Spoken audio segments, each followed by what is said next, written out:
करणाऱ्या आदिवासी विद्यार्थ्यांची काँग्रेससह विविध पक्षांचे नेते भेट घेणार आहेत। दरम्यान उपोषणाला बसलेल्या विद्यार्थ्यांसोबत संवाद साधलाय आमचे प्रतिनिधी आदित्य भवार यांनी पाहूया।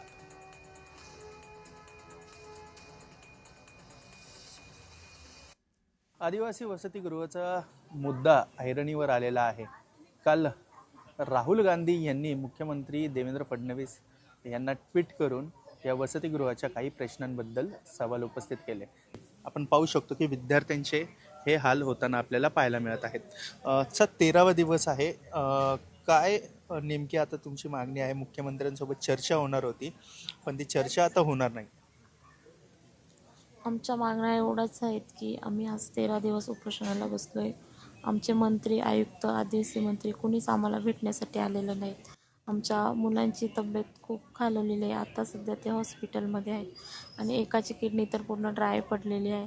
आणि जे आदिवासी गडचिरोली ठिकाणी ज्या आदिवासी आश्रमशाळा आहे तिथे जे सर्पदंश होऊन ज्या मुली मृत्युमुखी पडलेल्या होत्या त्यांना 1 कोटी रुपयांची मदत करावी हीच आमची विनंती होती। आणि जी पेसा भरती आहे 12,500 ती तात्काळ करावी। आणि जो 5/8/2026 रोजी जो GR काढला होता ज्याच्यात वयाची अट होती ती वयाची अटच आम्हाला नको आहे। काल आमची आदिवासी विकास मंत्री अशोकजी उईके यांच्यासोबत बैठक झाली।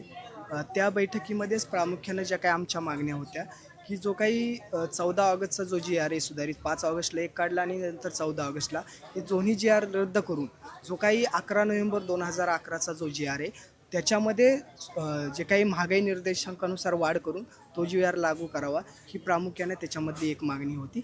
आमचं एवढ्या मागण्या एवढे हे नाही आहेत हाय लेवलच्या का त्यांनी आमच्या मागण्या पूर्ण नाही कराव्या। आमच्या मागण्या त्यांच्या लेवलच्या आहेत आणि आमचे त्या अधिकार आहेत, आम्ही ते मागणार आहेत। आणि आमचा जो 5 तारखेला GR काढण्यात आला आहे तो तात्काळ रद्द करावा आणि जो 11/11/2011चा GR आहे तो तात्काळ लागू करण्यात यावा। फक्त त्याच्यात महागाई भत्त्यानुसार वाढ करण्यात यावी, सेंट्रल टीचर बंद करावे।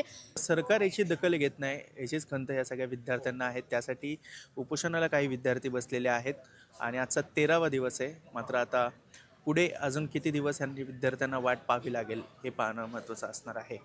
कॅमेरा पर्सन दीप मिश्रासह मी आदित्य भवार, जय महाराष्ट्र, पुणे।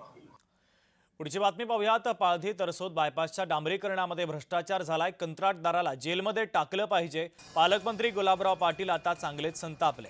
डांबरीकरणामध्ये देखील मोठा भ्रष्टाचार झाल्याचा त्यांनी गंभीर